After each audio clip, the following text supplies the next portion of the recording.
د حقیقت غږ چینل لیدونکو سلامونه. ستړي مشئ، زه ارزو صافی یم. پام وکړئ د دې مهال تازه خبرونو ته. زابل کې امنیتي سرچینې وایي چې د دغه ولایت په شاجوی ولسوالۍ کې د لرګیو په یو هټۍ کې د اور لګېدنې له امله 3 میلیونه افغانۍ مالي زیان اوښتی دی. د زابل امنیه قومندانۍ مطبوعاتي دفتر پر خپله فیسبوک پاڼه لیکلي چې دغه پیښه نن جمعه د بې احتیاطۍ له امله د شاجوی ولسوالۍ د لرګیو د پلور کوڅه کې د لرګیو په یو هټۍ کې رامنځته شوې ده. سرچینې ویلي چې دغه اور لګېدنه د کلات ښار د اطفایي امریت ځایي مسؤلینو او خلکو په هڅو مهار شوې او چاته پکې ځاني زیان نه دی اوښتی. د سرچینې په خبره په دغه اور لګېدنه کې د 3 میلیونه افغانیو په ارزښت لرګي او نور توکي سوځېدلي، خو د 20 میلیونه افغانیو په ارزښت د نورو توکو د سوځېدنو مخنیوی شوی دی.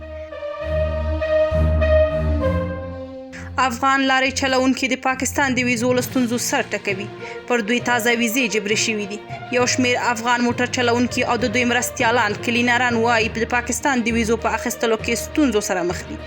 دوی ازادي راډیو سره په خبرو کې شکایت وکړ چې دا چاره ورته سخته ده او باید د تیر په څیر ورته د ټاډ سند په بنسټ تګ راتګ اجازه ورکړل شي. د پاکستان حکومت د اګست له لومړۍ نیټې د سوداګریزو موټرو په چلولو او مرستیالانو یې ویزې حتمي کړي.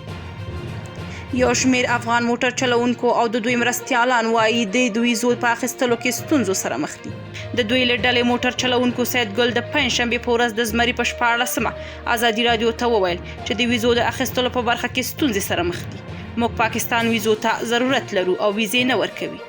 موږ افغانان یو، کورونه مو افغانستان کې دي. دا مشکل دی ډیر زیات و 18 ورځې وشوې چې د دوی مشکل کې راګیر یو. مخکې د افغانستان د سوداګرۍ او پانګونې خونې ویلي وو چې دا سوداګري 80% کمه شوې، خو په تیرې جون میاشت کې بیا وویل شو چې سږ زیږدیز کال د تیر کال د همدې مودې په پرتله دغه هیواد سره سوداګري ښه شوې ده او لامل یې هم په هغه سوداګریزو لارو راکړه ورکړه ښودل شوې وه چې د دوی په خبره تیر کال د تازه میوې د صادراتو پر مهال تړل شوي وو.